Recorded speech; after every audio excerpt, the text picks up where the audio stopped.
Wrong. Let's go to the thought bubble. Actually, let's go to the housing bubble. You remember bubbles, right? Rapid price increases driven by irrational decisions.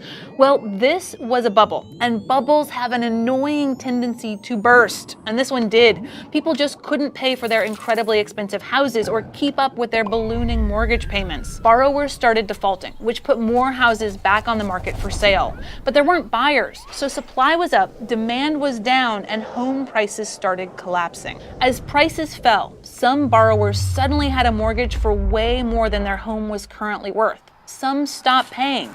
That led to more defaults, pushing housing prices down further. As this was happening, the big financial institutions stopped buying subprime mortgages, and subprime lenders were getting stuck with bad loans. By 2007, some really big lenders had declared bankruptcy. The problem spread to the big investors who'd poured money into these mortgage-backed securities and CDOs, and they started losing money on their investments. A bunch of money. But wait, there's more. There was another financial instrument that financial institutions had on their books that exacerbated all of these problems.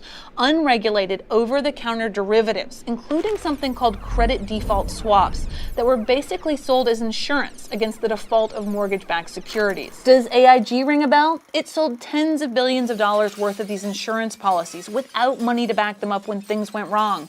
And as we mentioned, things went terribly wrong. These credit default swaps were also turned into other securities that essentially allowed traders to bet huge amounts of money on whether the values of mortgage securities would go up or down. All these bets, these financial instruments, resulted in an incredibly complicated web of assets, liabilities, and risks, so that when things started going bad, they went bad for the entire financial system.